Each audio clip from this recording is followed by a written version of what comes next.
我们下一个下一个这个课呢，其实是要讲的就是这个浮点运算啊。那浮点运算这个东西呢，其实里面有一些学问。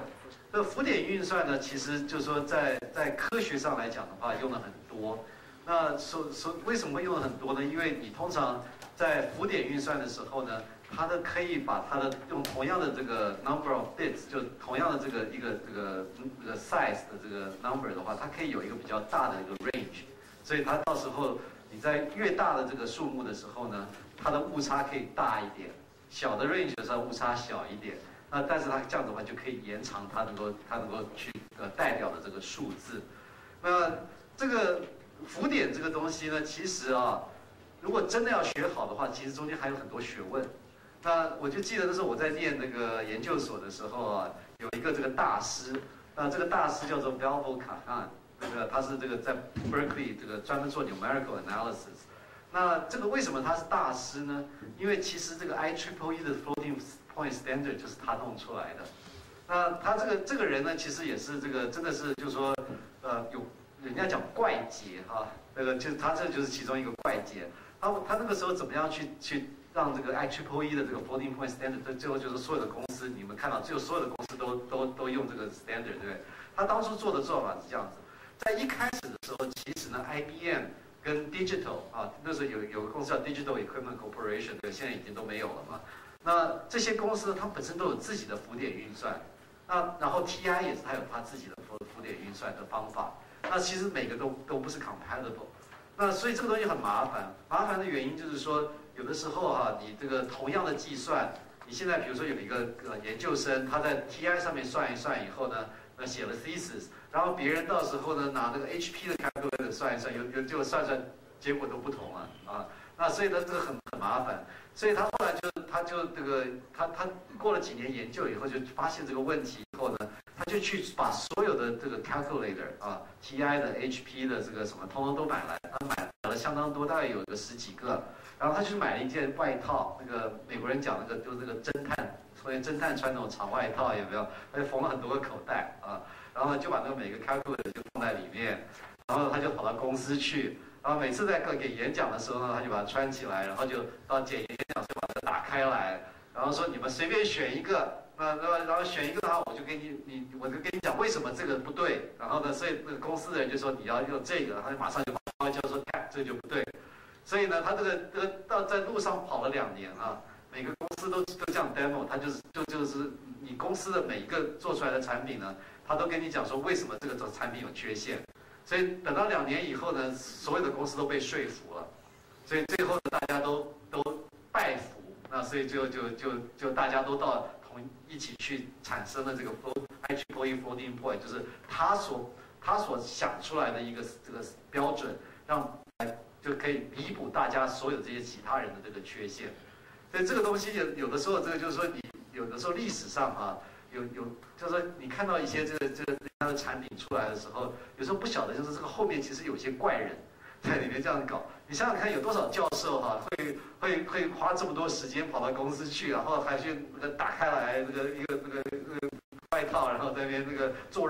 其实就作秀嘛，对不对？所以这个历史上这就为什么他后来拿了这个 Turing Award。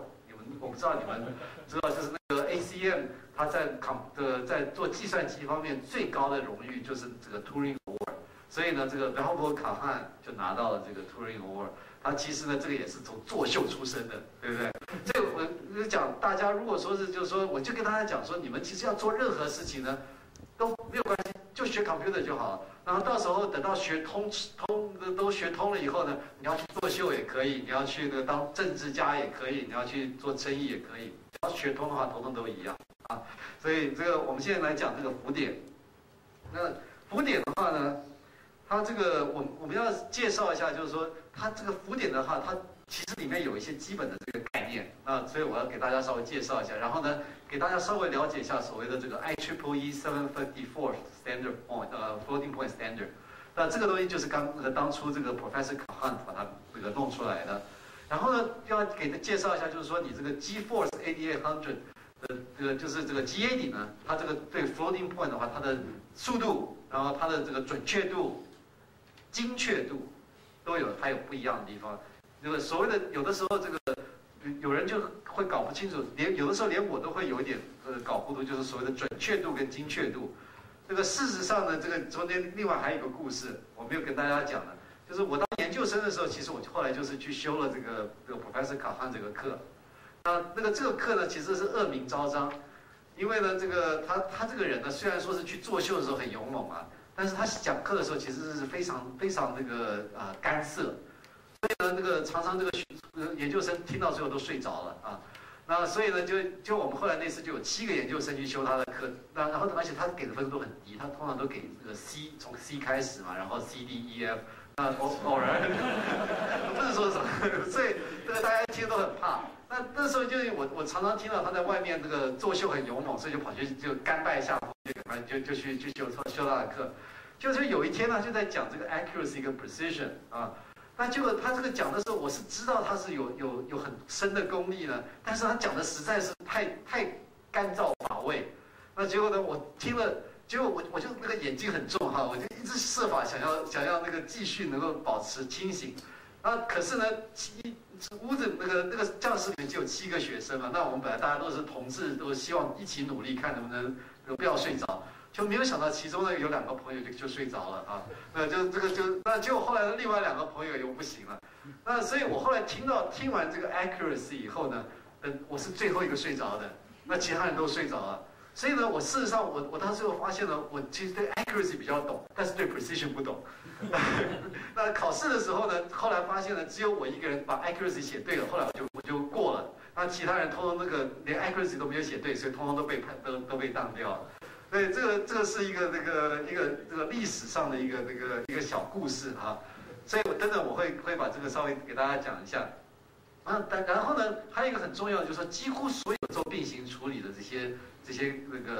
机器呢，其实他们都不是完全的 IEEE 这个 standard， 它每一个在做大量运行处理、平行处理的时候，都会有一点偏差，所以呢，你要稍微要了解这个问题。那其实并不只是 NVIDIA，OK， 连 Intel， 连这个 AMD， 他们做SSE 或做这些比较大型的这种平行处理的这个里面的时候，都会有偏差。另外就是说，还有就是说所谓的 fast math 啊，这个 compiler option， 然后呢，就是以后的话呢，还有一些这种 performance 的这个速度上的考量。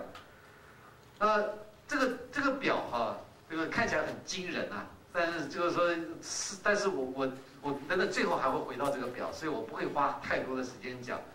所以呢，你现在它现在就是上面列出来就是这个 NVIDIA 的 G80 啊，然后呢 Intel 的 SSE， 然后 IBM 的这个 Ultraback， 它这个就是 IBM 本身的这个所谓的 multimedia 这个 extension， 这个 vector extension， 然后 Cell 的话，它这个 SPE 里面也有它的 floating point 的 implementation。那它这个表的讲的就是说，在每一个这个机器里面呢，我在做这个 在做实现的时候呢，有多少的这个就是有多忠实的去做这个 IEEE floating point。那譬如说呢，我现在讲这个 rounding modes 的话，我在这个真正的 IEEE floating point 的话呢，其实是有4种这个 rounding mode 啊。它这个 rounding mode 的话，它应该会选说，我可以 round to the closest to 0， 或者是 round up or down， 或者是round